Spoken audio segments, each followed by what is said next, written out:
kasi hindi po kayo masyadong maintindihan. Maraming salamat po, Mr. Gabby Lopez. How is this? Is this better? Opo, mas malakas po. Your Honor, I would like to direct my counsel to respond to this particular question from Kong Hindi Marcoleta. po masasagot po ng counsel ninyo yan, Mr. Lopez. Ipagpaumanhin po ninyo. Sapagkat ang tanong ko, kayo lang po pwedeng sumagot. Hindi po niya malalaman ang nasa isip ninyo at ilalong hindi niyo marirecall sapagkat nung nandun kayo sa Amerika, hindi naman po niyo siguro kasama yung abogado ninyo. Kayo po ang pwedeng sumagot lamang dyan.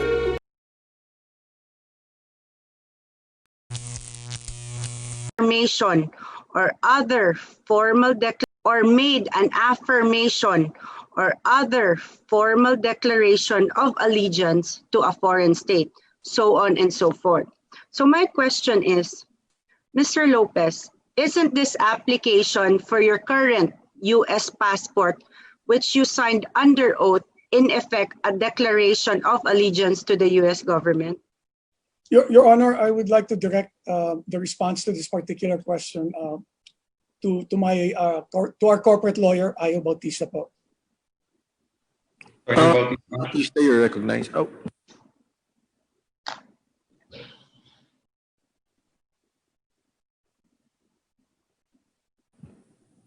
Yeah, yes, sir. Naririnig na po ninyo ako? Hello? Please proceed po, Attorney Bautista. Narinig ko kayo. Naririnig po kayo? Salamat po. Magandang hapon po sa lahat. Yung binasa po ni Congressman Bautista, uulitin ko lang po para maliwanag. I have not, since acquiring United States citizenship or nationality, been naturalized as a citizen of a foreign state. Hindi po naging natural citizen si Mr. Lopez kung anumang estado kasi po natural born Filipino siya. Taken an oath or made an affirmation or other formal declaration of allegiance to a foreign state. Sasabihin ko dyan. Sinabi po Congresswoman Dindin ni Mr. Lopez na hindi siya nagtitake ng oath or made an affirmation or other formal declaration of allegiance to the Philippines. Marami pong Supreme Court decisions na nagdideklara that the act of renunciation must be categorical. At wala po siyang oath na binibigay dito sa Pilipinas. At yung pong effect nitong binasa ninyo ay simple lang na if the act or circumstance applies to you, you are simply required to include a supplementary or an explanatory note. Gaya po nung sinabi ko nung last hearing, hindi naman tayo po abogado ng Amerika, kaya hindi ko po alam kung anong ibig sabihin ng oath or affirmation sa kanilang jurisprudence. Pero po sa ating jurisprudence, marami pong kaso na nagsasabi na hindi po ito equivalent to the act or affirmation which disqualifies you as a Filipino citizen. Hindi po yun express renunciation. Salamat po.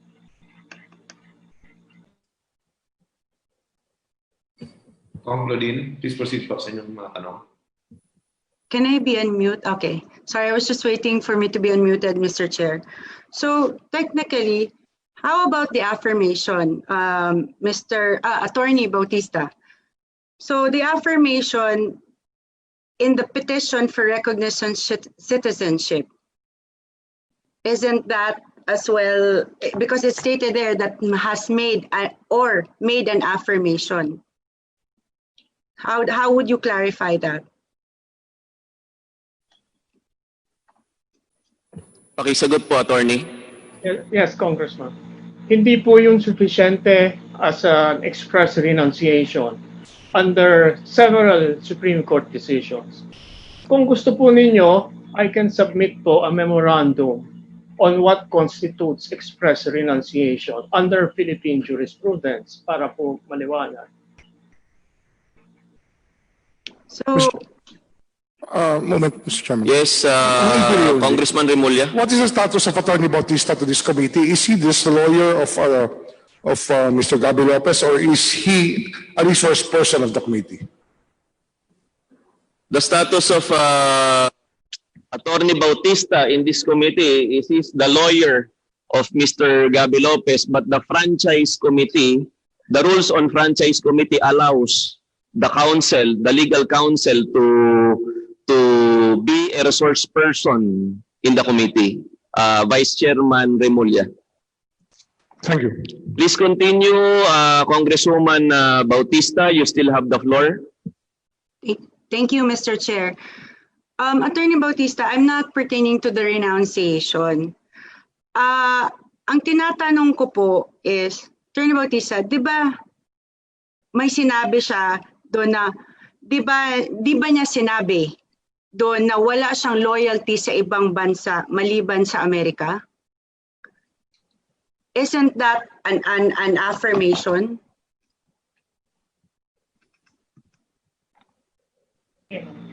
Hindi po. Under our laws, ang kailangan po ay express renunciation. Maliwanag po yun. Kahit na ano po yung sabihin ng ibang bayan na affirmation or oath, meron po tayo mga standards na kailangan nandoon para maging express renunciation. At ito po ay hindi one of those. False siya sa Amerika. Okay. Attorney Bautista, so if that's what you're saying, on the other hand, it was his sworn declaration to the U.S. government that was actually false when he signed that when he signed his passport. Hindi po false yun. Okay, I mean, I'm just trying to understand, no, because it says that you should not have loyalty to any other country. So with his recognition, it basically says that it's an affirmation. So meaning parang false na rin po yung application niya on the US passport. Walang galang lang po. I do not agree that it is false.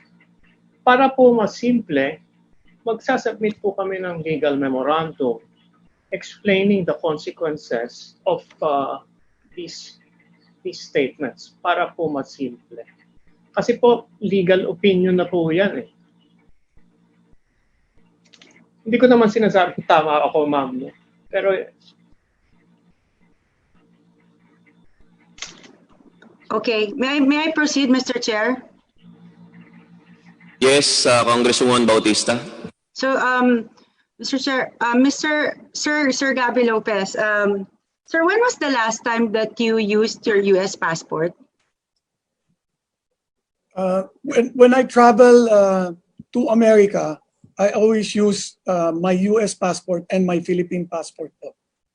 And when was the last time that you used your Philippine passport? The same time I traveled using my U.S. passport. I bring both passports.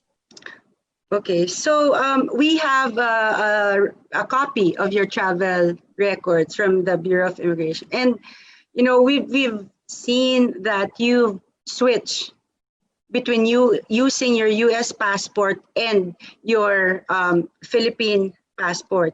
So would it be correct to say, in my own understanding, that you would use your U.S. passport and enter as a U.S. citizen in countries that's easier for you to be, that's more convenient and beneficial to you to be when it's beneficial for you to be an American rather than to be a Filipino?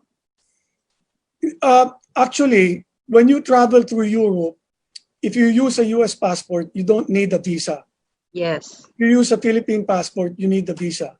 On the other hand, when I travel through the ASEAN countries, if you use a Philippine passport, you don't need a visa.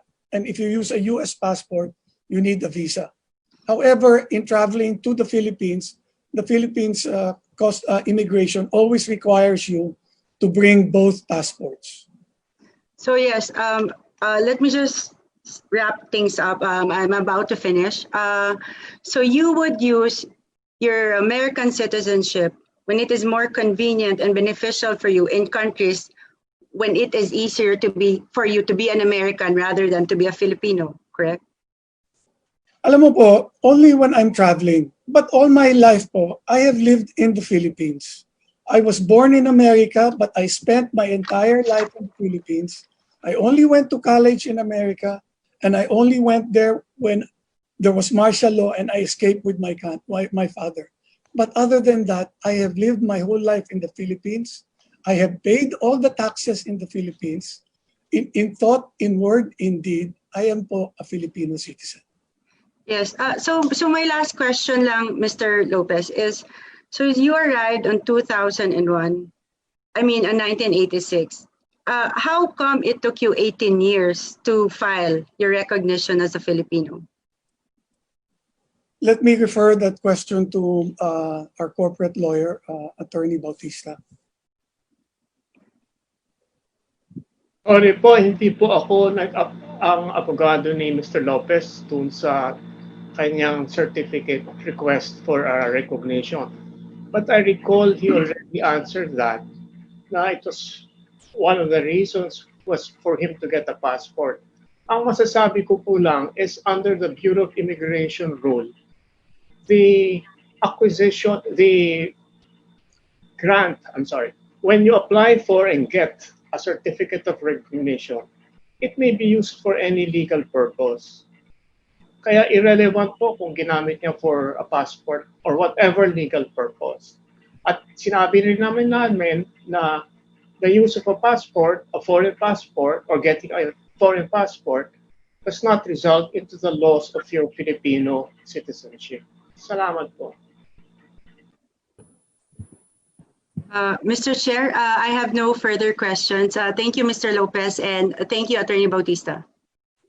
Thank you, Congresswoman Bautista. The next to interpellate is our senior majority leader, Congressman Boying Remulla.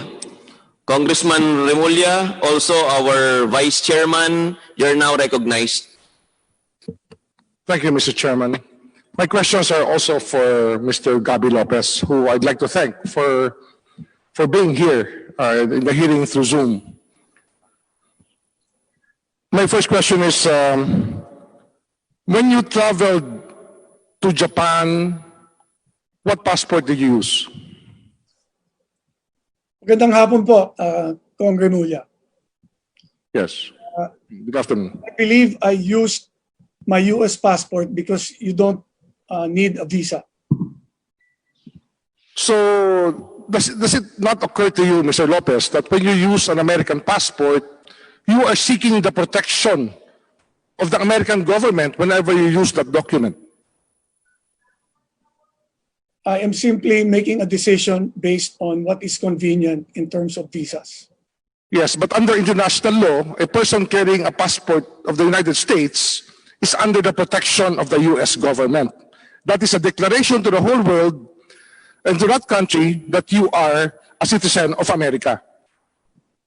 Opo, I use naman the Philippine passport when I travel to all the ASEAN countries. And that is equally a declaration that I'm a Filipino citizen.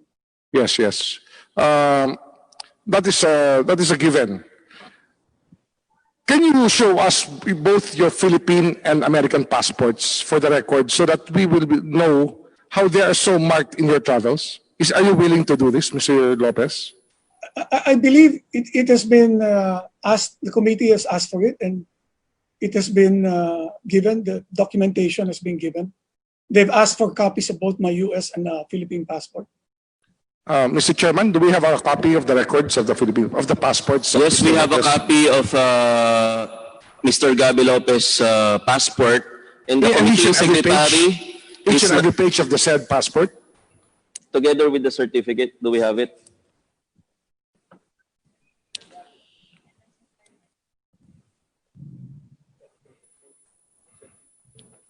Mr. Chairman, can we ask for a suspension, Mr. Chairman? Hearing suspended.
Hearing resumed. Thank you, Mr. Chairman. Bago It's po a- magpatuloy ng tanong si Vice Chairman Boying Remulla, the committee secretary is directed to give the said copies of the passports to our committee members. Mr. Chairman, it does not, I'm sorry to say, but this record does not reflect the travel records of Mr. Lopez because not all the pages were copied into the record. That's why I cannot see, it does not state what countries he was in where he used his U.S. passport. Mr. Gabi Lopez. Mr. Gabi Lopez.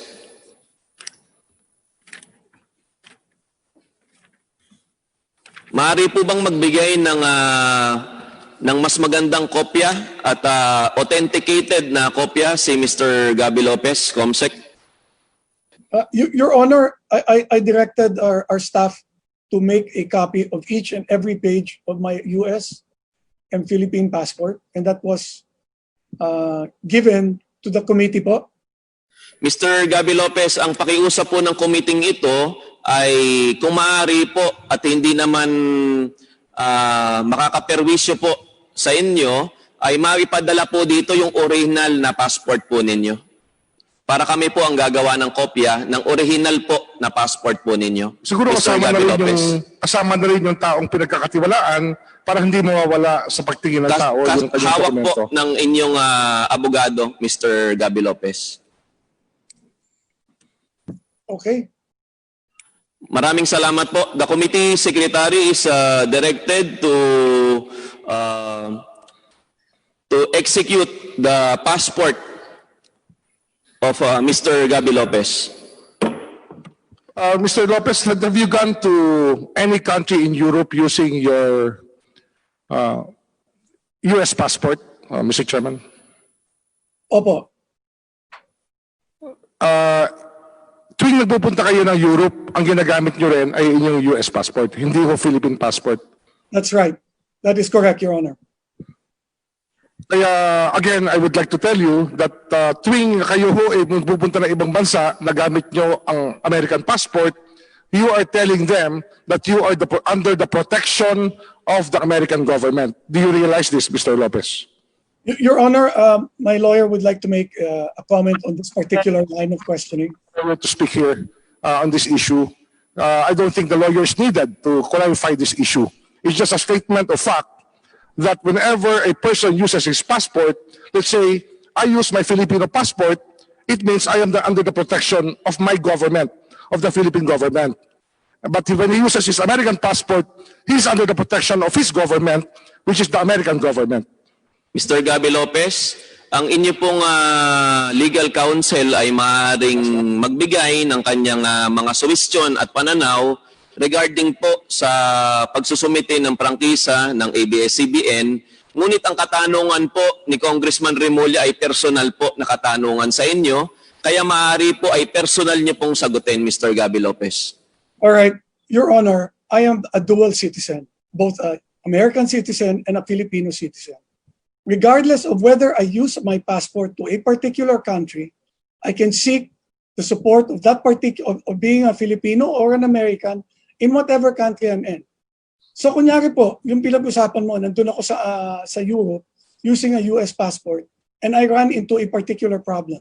I can go to the Philippine embassy and ask for support because it doesn't make a difference what passport you use. You are a US citizen, you are a Filipino citizen, you enjoy the protection and benefits of both countries, regardless of what passport you use po. Mr. Lopez, Mr. Chairman, is Mr. Lopez aware that under the Constitution, dual allegiance is inimical to the national interest? Can I allow my lawyer to answer this particular question? Yes. Maaari po, Mr. Gabi Lopez. Your law is now recognized. Salamat po. Kasi po yung tanong is not really question of fact. It's a question of law.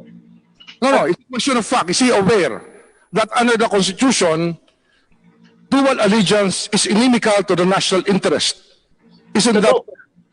Totoo po yun. Ito naman ang tanong ko. Thank you.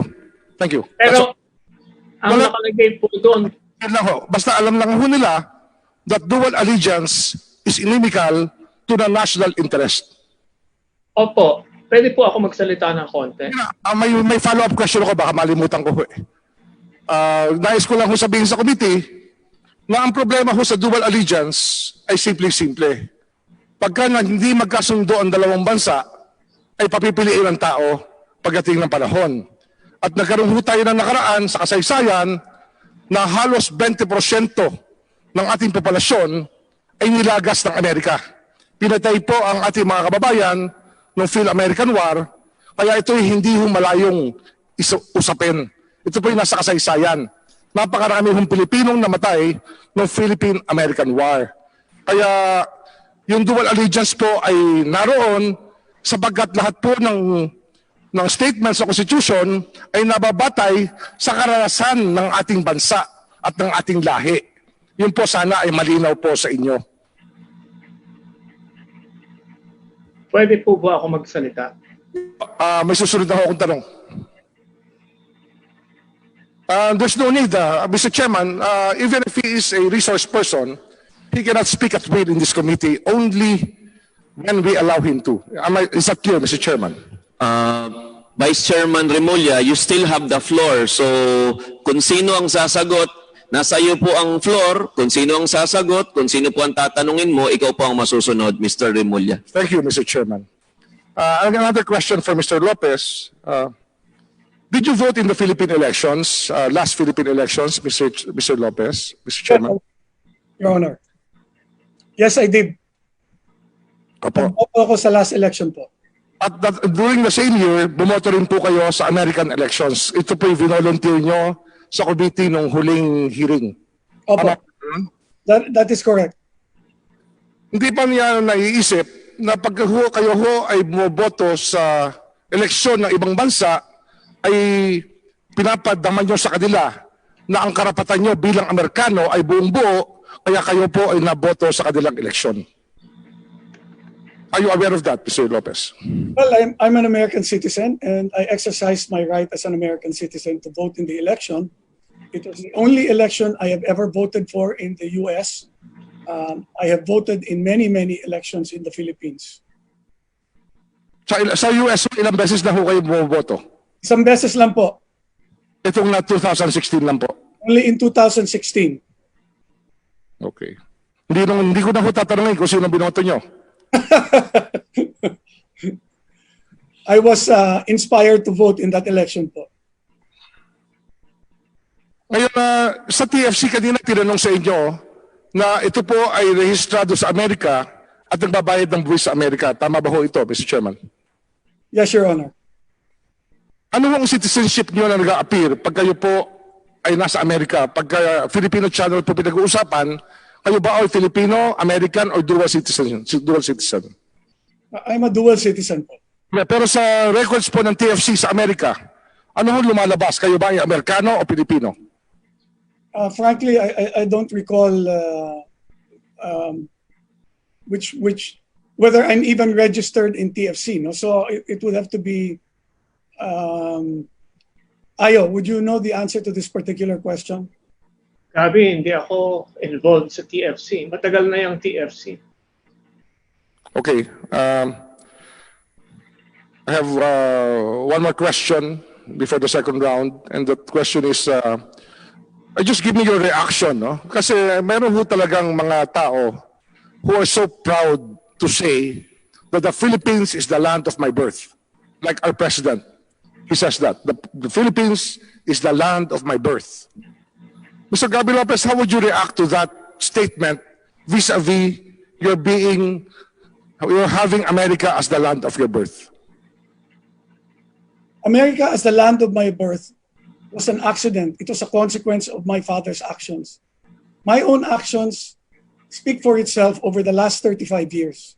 I have been a Filipino. I am proud to be a Filipino. Okay. All you have to do is look at my record. Salamat po. Isa na lang po. No? Kanina sinabi nyo nga na kayo ay American citizen at bumoboto kayo at lahat yan. Ngunit nahalata ko po, lahat po ng newsfeed ng ABS-CBN ay hindi ho sinasabi yan. Ang sinasabi ho yun, you are a Filipino citizen. Wala hong sinasabi na kayo po ay American citizen. Ito ba ho ay kasama sa propaganda ng ABS-CBN para ho sa isipan ng tao maitanim na kayo po ay Pilipino at hindi wala ho kayong pagkabanyaga sa inyong pagkatao? Ito ba ho ay sinasadya ho na sabihin sa mga tao na kayo ay Pilipino lamang at hindi sinasabing kayo ay Amerikano rin? I beg to disagree, Congressman Remulla, to your insinuation that what ABS-CBN News does is propaganda. Bubukas po ako ng aking computer at ng aking tablet, ng aking telepono, at binuksan ko po yung Google Feeds. Sunod-sunod po yun. Mga article na labas ng ABS-CBN. At lagi ho nakasalagay doon na kayo po ay Filipino citizen. Ngunit kahit minsan, hindi ho binanggit na kayo po ay American citizen din. Sana ho malaman nyo lang ho yun. Kasi marahil, hindi nyo nababasa yung aking nababasa po. Would you like me to submit a video to you that shows that ABS-CBN has said I'm both an American citizen and a Filipino citizen? Hindi na ho kailangan. Sinasabi ko lang ho, yun po ang aking nakikita lagi. Yun ho ang aking nakikita lagi na ang pinararating po sa lahat ng mamayan ng ABS-CBN na kayo po ay Filipino citizen lamang. Hindi ho nila laging kinukompleto yung statement na yon kung makakalusot sa ibang mga pagkakataon po. Natural po yun kasi nga this is a battle of perception that we are doing here. No? Itong franchise application at itong mga tanong na ito is really a battle for perception. And your people are very good at bringing this matter to public attention the way that they want it to, which is to make you appear that you are only Filipino and not American at all. Ipapaalala lamang po. Tapos na po ang iyong katanungan. Tapos na po. Maraming salamat po. Ipapaalala ko pa naman na nakonsumo mo na po ang iyong 5 minuto. At kasabay po ng paalalang iyan at pasasalamat sa iyong mabilis na pagtatanong ay pag-acknowledge po on the presence of Congresswoman Florida Robes, my fellow Bulaqueña from the Lone District of San Jose del Monte. Ang susunod po na magtatanong ay ang ating minamahal na Deputy Speaker, Congressman Rodante Marcoleta. Deputy Maraming Speaker salamat po, Marcoleta, Mr. you're Chair. now recognized. Salamat po, Mr. Chair. Mr. Lopez, Magandang hapon po, Kong Marcoleta. magandang hapon po at salamat po at hanggang ngayon ay nabibigyan nyo kami ng pagkakataon. Masagot po ninyo ang ilang pong katanungan mula sa amin. Mr. Lopez, ang naiwan pong tanong ko sa inyo bago po ako kinapos ng oras ay yung tanong na bakit naman inabot pa kayo ng 48 taon bago nyo naisipan na kumuha ng Certificate of Recognition. At sinagot po ninyo yun sa kadahilanan na gusto ninyo makakuha ng Philippine passport. Hindi po ba, Mr. Lopez? Opo. Kasi po, Mr. Lopez, pagka nga naman kayo ay nakakuha ng Philippine passport, dagdag pong kaginhawaan yun eh. Halimbawa po, kung kayo naglalakbay, halimbawa galing kayo sa Europa, uuwi kayo ng Pilipinas, doon sa return ticket po ninyo, i-require po kayo ng tinatawag na ICAO. Ito po yung International Civil Aviation Organization. Magkakaroon pa po ng konting alingas-ngasyon kung wala kayong Philippine passport eh. Sa maraming paglalakbay ninyo na inamin ninyo, kailangan nyo talaga yung Philippine passport para maiwasan itong ganitong mga alingas-ngas. Tama po ba yun, Mr. Lopez? Hindi ko po alam. I am not aware of the ICAO. Isa pa po dahil sa Amerikano kayo, Mr. Lopez.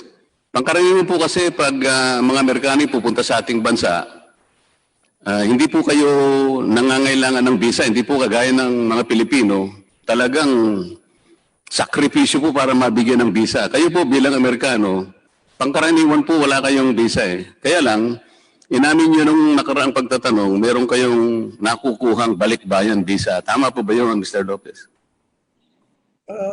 Hindi balikbayan visa, but balikbayan stamp on your passport. Ano po yan, Mr. Lopez? Hindi po balikbayan visa, it is a balikbayan stamp. Balikbayan yung stamp nila sa immigration. So, ini-stamp po. Ano po yung pananatili po nyo sa bansa pag umuwi kayo? Ilang araw po, ilang buwan ang nakatakda kapag ka po kayo minarkahan ng balikbayan stamp? Ilan po ang binibigay na araw o buwan kaya para kayo makapanatili sa ating bansa dahil wala po kayong Philippine passport? Ang ginagamit po niyo ay American passport. The rules of immigration has changed. I have both my Philippine passport and American passport when I go through immigration now. Mr. Lopez, nung wala pa po kayong American passport, anong Philippine passport, ang ginagamit niyo ay American passport. So pag uwi ninyo, tatatakan po yung American passport ninyo ng balikbayan stamp. Ilan pong araw o buwan kaya ang binibigay sa inyo? I don't recall, Your Honor. Pwede po ba kayong gumamit ng parang mic? Kasi po medyo hindi po malinaw yung sagot ninyo. O kaya lumapit po kayo ng konti sa inyong laptop para po maging malinaw ang sagot ninyo, Mr. Lopez. I don't recall, Your Honor.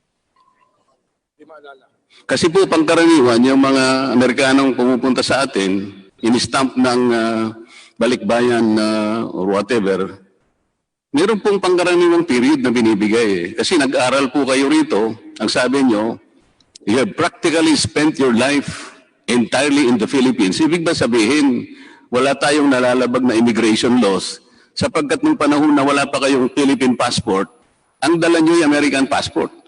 So, wala po ba kayong naging kasong overstaying? Hindi po ba kayo siningil sapagkat wala po kayong Philippine passport, Mr. Lopez? Buong buhay ninyo, sabi ninyo, nasa Pilipinas, pero ang dala-dala niyo yung American passport. Paano po nangyari yun?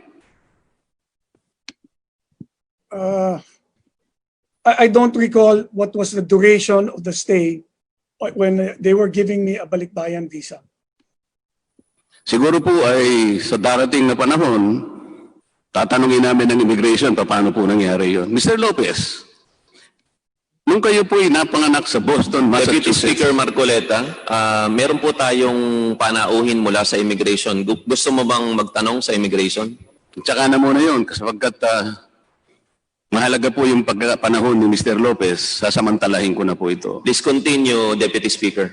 Mr. Lopez, nung kayo po ay mapanganak in Boston, Massachusetts, August 13, 1952, inireport po ba ang kapanganakan ninyo ng inyong mga magulang sa pinakamalapit na konsulada ng ating Pilipinas, ng ating bansang Pilipinas?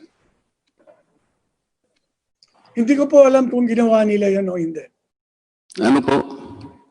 Hindi ko po alam kung ginawa nila yan o hindi. Kasi po ang mga Pilipino ninyo, ang mga magulang po ninyo, Mr. Lopez, hindi naman po ordinaryong mga Pilipino. Kabilang po kayo sa mga iginagalang na pamilya ng lipunan. Meron po tayong tuntunin. Kahit sino pong Pilipino ang mapanganak sa ibang bansa, tungkulin po nating i-report yun sa pinakamalapit na Consulate General Office, maski sa embahada ng ating bansa. Ang pinakamalapit pong embahada sa Boston, Massachusetts, ay yung embahada po ng Pilipinas sa New York. Ngayon po, palagay na po natin nakalimutan nila. Mr. Lopez, nung kayo po dumating sa inyong gustong gulang, gustong kaisipan, kahit na po huli na, pinapayagan naman po yun eh. Bakit hindi po ninyo iniulat sa pinakamalapit na konsulada ang pagkakasilang ninyo sa Amerika?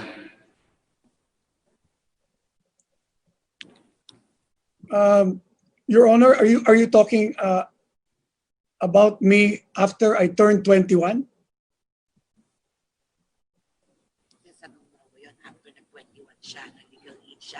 Nasa sa inyo po yung kung napalagay po rin. Meron po kasing mga bata na kahit na 8 taon lang, alam na po niya yung dapat niyang gawin.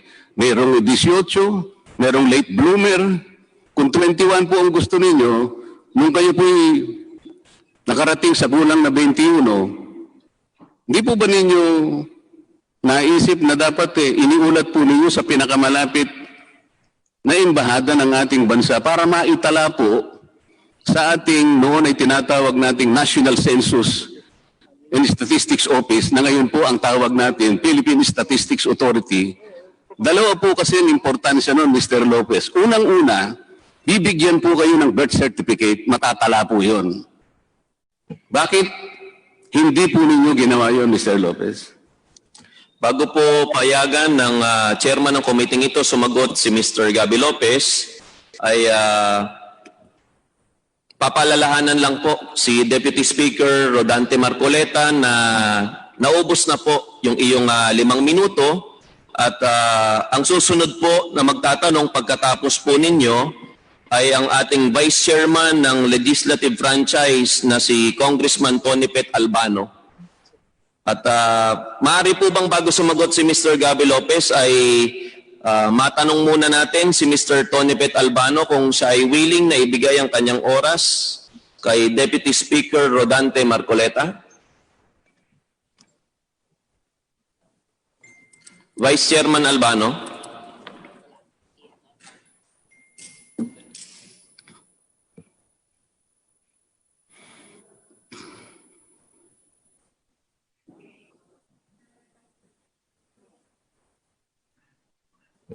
Okay. Pinagbigay alam na po ni Vice Chairman Tony Pet Albano at ni Congressman Inodi ang iyong mga dalawang kasunod na you can consume their time at meron ka pa pong panibagong 10 minuto. Ms. Marcoleta. Alam po ninyo, kung mapapansin ninyo, halos 3 lamang po kami na kumakatawan sa ibang panig ng usaping ito. Napakarami po ng mga authors ng bill para bigyan ng prangkisa ang ABS-CBN. Kung sila po ay merong 3 minuto bawat isa, kahit na yung 15 authors lang, 45 minutes po yun eh. Tatatlo lamang po kami. Hindi ba niyo kami bibigyan ng sapat na panahon naman? Total naman ito para sa kapakanan ng ABS-CBN. Malinawan ng ating mamamayan, Mr. Chair. Kasi po, kung puputol-putulin natin ito, ewan ko po, baka hindi na masakyan ng mga taong gustong maunawaan lahat ito. Lalong-lalo na po yung mga kababayan natin, Mr. Chair. Deputy Speaker Rodante Marcoleta, ulitin ko po, ibinigay na po sa iyo yung panibagong 10 minuto ni Congressman Tony Pet Albano at ni Congressman Inodi. You may continue without any interruptions, Deputy Speaker Marcoleta. Salamat po. Mr. Lopez, ang naiwan ko pong tanong sa inyo, una, bakit hindi po nagawang i-report ng inyong mga magulang? Meron po tayong tinatawag na form dyan eh. Ito po yung Philippine Report of Birth. Ayan po ay regulasyon ng ating pamahalaan. Saan man kayong panig ng mundo na panganak, kailangan po ninyong i-report yun sapagkat kung gusto po ninyong kayo matala bilang isang Pilipino. Ngayon, nung kayo nasa ustong gulang na, hindi rin po ninyo ini-report sa ating tanggapan sa ibang bansa. Bakit po? Your Honor, I would like to direct Hindi ko marinig yung ano eh. Ayo Bautista, my lawyer, to respond to this particular question. Mr. Gabby Lopez, maaari po ba kayong lumapit sa inyong monitor kasi hindi po kayo masyadong maintindihan. Maraming salamat po, Mr. Gabby Lopez. How is this? Is this better? Opo, mas malakas po.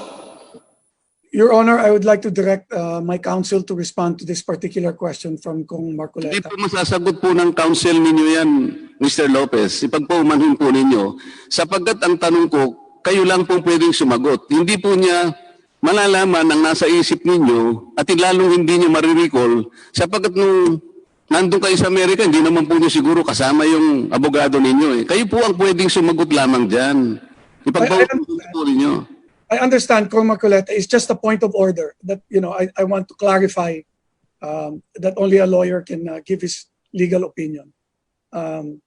If that's correct, Your Honor. Lopez, ulitin po namin sa inyo, ang inyo pong counsel, legal counsel ay pwedeng sumagot on part of ABS-CBN. Yun nga lang po, Mr. Gabby Lopez, ang katanungan po ni Deputy Speaker Marcoleta ay patungkol po sa inyong personal na buhay. At tungkol po sa personal ninyong buhay, kung hindi po ang magulang mo ang sasagot, Mr. Gabby Lopez, ikaw na po siguro ang pinakamakakaalam kung ano po yung nangyari sa iyong personal na buhay. At sa pagkakataon pong ito, Deputy Speaker Marcoleta still have the floor. Siya po ang magsasabi kung sino po ang gusto niyan tanungin at sino po ang gusto niyan sumagot. Maraming salamat po. Your Honor, I cannot recall the reason why I did not go to Congress or the hall of to get a Philippine citizenship. I only know through my lawyers that it does not change the fact that I am a Filipino citizen, regardless of whether I actually executed these things habang bata pa rin ako o hindi. Mr. Lopez, hindi po ninyo nasasagot po ang aking tanong eh. Ano po ang dahilan bakit hindi naiulat ang inyong pagkakasilang sa Amerika? Gayong ito po ay isang tuntunin na dapat ito pa rin ng isang Pilipinong naipanganak sa ibang bansa. Hindi Yung ko, lang po, maring nakalimutan. Pwede natin silang pagpasensyahan. Eh kayo po, nakalimutan din po ba ninyo? well, apparently I did, Your Honor, because I did not do it. Alam po ba ninyo kung bakit ko tinatanong ito, Mr. Lopez? Kasi po nung nag-apply kayo ng Philippine Certificate of Recognition noong October 3, 2000, na kung hindi po kami nagkakamali, ang Immigration Commissioner ay kasama namin po ngayon sa kapulungan ito, si Congressman Rufus Rodriguez. Kasi po, ipag mawalang galang na po, kung ako po kasi ang commissioner ng immigration ng panahon na yon na kayo nag-apply, ang una ko pong kukunin sa inyo ay yung birth certificate ninyo. Wala pong katumbas na halaga yun, Mr. Lopez. A birth certificate is conclusive upon all your claims to citizenship. Wala na pong iba. Ang problema po, ni-require po ba kayo ng Bureau of Immigration ng panahon na yon na mag-submit kayo ng birth certificate authenticated by the National Census and Statistics Office na kung tawagin ngayon ay Philippine Statistics Authority? Hindi po kayo ni-require ng gano'n eh. Ni-require po ba kayo na mag-submit kayo ng dokumento na nagpapatunay na nung kayo'y napanganak, ang pagkamamamayan o citizenship ng inyong ama ay Pilipino pa rin? It could happen, Mr. Lopez, that at the time of your birth, pwede namang mangyari na kahit Pilipino pa ang ama ninyo, anong malay natin, several years prior to your birth in 1952, maaaring nagpalit kasi ng citizenship ang inyong ama. Kasi po may balita naman na totoo. Kayo na rin po ang nagbalita sa ENC. Nabasa ko lang ito eh. Na in 1947, ang ama po ninyo ay nag-aaral sa isang military school sa Virginia. Hindi ko lang po sinabing ni-renounce niya yung kanyang Philippine citizenship. Maaari lamang po. So, hindi po kayo ni-require ng Bureau of Immigration na nag-submit man lang kahit na yung passport po ng ama ninyo na noong 1952, talagang Pilipino pa siya. Nag-submit po kayo ng passport ng inyong ina, pero yung passport niya po, 1998 na, 46 years after you were born. Mr. Chair, binasa ko po yung lahat ng mga immigration papers na isnabit nila dito sa atin, kahit na napakalabo po. Halos mabulag na po ako pero pinag-aralan kong mabuti.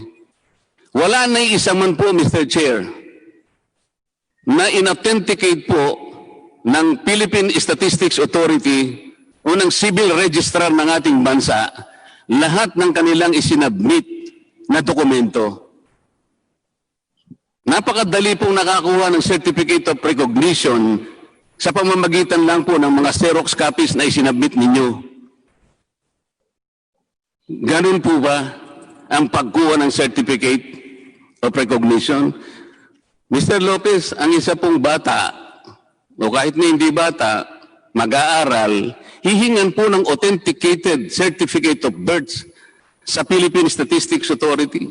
Magtatrabaho ka po, hahanap ka ng trabaho, i-require ka po ng authenticated birth certificate mula sa Philippine Statistics Authority.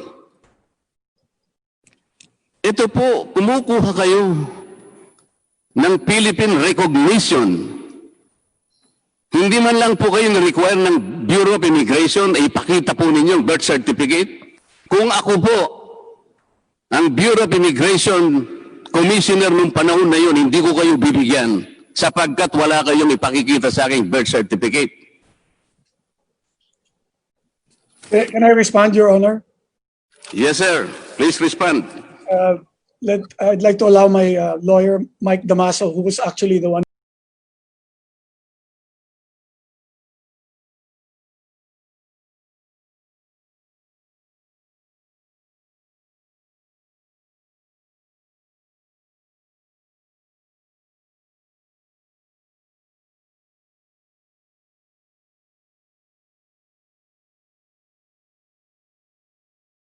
Article 4, Section 5 ang pinag-uusapan natin.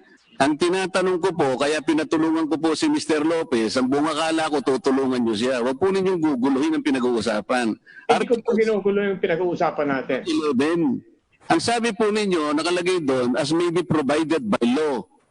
Wala pong ganun. Meron po dun sa notes ko po, hahanapin ko pa. Point of order, Mr. Chairman. This is your point of order, Vice Mr. Chairman, Chairman Remulla. since we are in this topic right now, when we raise a point of order, we may read the law that is being asked, propounded, the question being Yes, propounded yes. to the gentleman. And Section 11, Article 16 of the 1987 Constitution, which is our Constitution, not America's, states, I quote, "The ownership and management of mass media shall be limited to citizens of the Philippines or to corporations, cooperatives, or associations wholly owned and managed by such citizens." Wala hong nalalagay dito as may be provided by law. Just to be clear on this, Mr. Chairman. That's my point of order, Mr. Chairman. Thank you, Vice Chairman Remulla. Please continue, Attorney. Tama po yung sinabi ni Vice Chair Remulla. Pero wala rin pong nagsasabi na kailangan po, Pilipino lang kayo to be an owner or a manager of mass media. At gaya po ng sinabi ko, wala po kaming nahanap sa kaso o batas na pinagbabawal ang dual citizen na magkaroon ng interest as a manager or owner of a media company. Wala po talaga. Attorney Bautista, kababasa lang po ni Congressman Remulla. At siguro po dahil sa napaka-liwanag naman po nitong provision na ito na sinasabing limitado lang sa Pilipino, hahanap ka pa ng ibang batas na mapupagkukuhanan. Sinabi na ngang Pilipino lang ihahalo mo pa yung ibang lahi. Naintindihan niyo po ba ito na ito'y saksaligang batas? Pinakamataas na uri ng batas na umiiral sa ating bansa. Sinabi Pilipino lang, purong Pilipino. Pagkatapos maghahanap po kayo dito, nahahaluan po ninyo ng iba. Ewan ko po kung paano ninyo, kahit po pabaligtad po yung basahin ito, alam po ba ninyo yung basic sa ating statutory construction? Pagka po maliwanag isang provision, huwag mo nang i-interpret, i-apply mo na lang, Mr. Lopez. Ganito po yun. Maski po yung miyembro ng US Supreme Court, siguro po kakilala ninyo, retired na po ito, si Justice Antonin Scalia. Ang sabi po niya, if it is not there, it is not there. If it is there, it is there. Any contrary view is wishful thinking. Sana po basahin po ninyo, Attorney Bautista. Tuloy na po ako sa aking ibang itatanong. Mr. Chairman, another point of order, Mr. Chairman. Yes, what is your point of order? Well, Mr. Chairman, the question was, I think Attorney Bautista was asking for an enabling law. And we have PD 1018, Presidential Decree 1018 dated September 22, 1976. The title of the law is Limiting the Ownership and Management of Mass Media to Citizens of the Philippines and for Other Purposes. And in that law, the constitutional provision, which we adopted in 1987, was already stated in Section 2 thereof, which reads, the ownership and management of mass media shall be limited to citizens of the Philippines or to corporations or associations wholly owned and managed by such citizens. But it does not declare in any manner, Mr. Chairman, that dual citizens are allowed to be owners of mass media, only citizens of the Philippines. That's my point of order, Mr. Chairman. Thank you, Vice Chairman Remulla. May I reply to that, sir? Mr. Chair. Yung pong floor ay na kay Congressman Marcoleta pa. You still have the floor, Congressman Marcoleta. Salamat po, Mr. Chair. Tama po yung sinabi ni Congressman Boying Remulla. At karagdagan pa po, meron pa pong batas. Ito pong Republic Act 7042, otherwise known as Foreign Investment Act. Ito po ay inamend po ng Republic Act 8179 at saka Executive Order 184. Attorney Bautista, ito po yung mga batas kung hindi pa po ninyo nababasa. Tutuloy na po ako, Mr. Chair. Ang sabi po ni Mr. Lopez sa kanyang mga pahayag, in my heart, I am Filipino. Tama po ba yun, Mr. Lopez?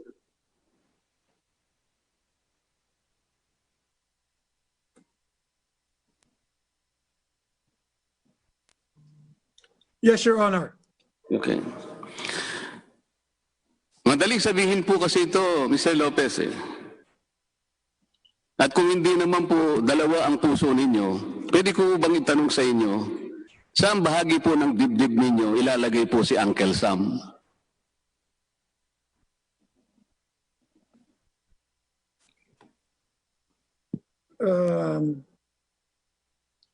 Hindi sa dibdib po.